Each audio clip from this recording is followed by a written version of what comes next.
আজকের গল্পটা শেষ পর্যন্ত না শুনলে ঘটনাটা আপনি কখনোই বিশ্বাস করবেন না। তাহলে চলেন দেরি না করে গল্প শুরু করি।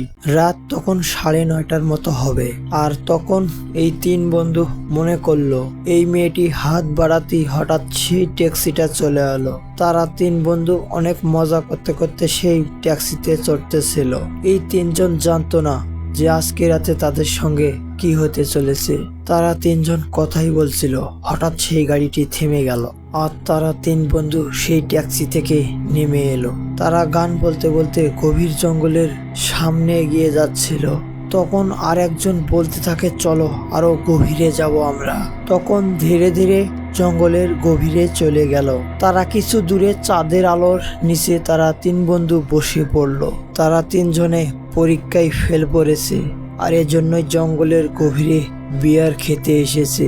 এই তিন বন্ধু মন মতো বিয়ার খেতেছিল। তারা তিনজন এই বিয়ারগুলো পাগলের মতো খেতেছিল, কারণ তারা জানতো না এই রাতটাই তাদের শেষ রাত হতে পারে। তারা চারদিক শুধু অন্ধকার দেখতে পায় আর এত পরিমাণ বিয়ার খাতে থাকে যে খাওয়া শেষ হলে তারা তিন বন্ধু মনে করে। ঠিক তখনই দুই বন্ধু বলে, তোর চোখ বেঁধে দেব, তুই আমাদেরকে ধরিয়ে দেখা।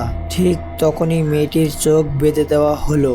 সেই দুই বন্ধু পালাতে থাকে। তারা দুইজন জঙ্গলের গভীরে চলে গেল। মেয়েটির চোখ বাঁধা অবস্থায় জঙ্গলের গভীরে এক পরিত্যক্ত বাড়ির সামনে চলে গেল। মেয়েটি চলতে চলতে সেই বাড়ির সামনে এগিয়েই যাচ্ছিল, কারণ তার চোখে কাপড় বাঁধার পরে সে শুধু অন্ধকার দেখতেই ছিল। মেয়েটি হঠাৎ পড়ে গেল। তখন মেয়েটি চোখের কাপড় খুলে দেখতে পেল ভয়ানক একটা মানুষ সে জায়গায় দাঁড়িয়েছিল। তার চেহারাটা সত্যি যেন অদ্ভুত ছিল।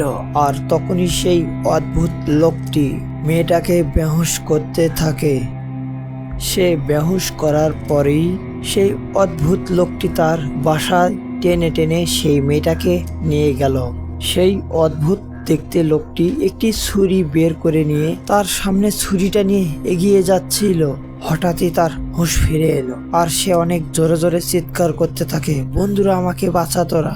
আর তখনই তার দুই বন্ধু সেখানে চলে আসে। তারা অনেকটাই ভয় পেয়ে আছে। হঠাৎ এক বন্ধু সেই অদ্ভুত দেখতে লোকটির সঙ্গে লড়াই করতে এগিয়ে যায়। সেই অদ্ভুত লোকটি দেখতে দেখতে এক বন্ধুকে মাটিতে আছড়ে দিল। সেই বন্ধুকে অনেক জোরে জোরে মারতে থাকে। ঠিক তখনই তারা আরো ভয় পায়। সেই লোকটি শেষের ঘুষিটা মারতেই যাবে। হঠাৎ এই ঘটনার সামনে দেখার পরে তার বন্ধু সেই বিয়ারের বোতলটা কুড়িয়ে নিয়ে সেই লোকটির মাথায় আঘাত করতে থাকে। তখন সেই অদ্ভুত লোকটি মাথায় আঘাত নিয়ে দূরে গিয়ে ছিটকে পড়লো। আর তখনই এক বন্ধু বলল, চলো বন্ধু, এখান থেকে আমরা অতি তাড়াতাড়ি পালিয়ে যাই। আর তখন তারা তিনজনই সেখান থেকে পালিয়ে যায়। আজকের এই ভূতেরও বাড়ির গল্প কেমন লাগলো একবার ভাবুন তো। তোমার সঙ্গে যদি জঙ্গলে এমন ঘটনা হয় তাহলে তুমি কি করবে? কমেন্টে বলবে।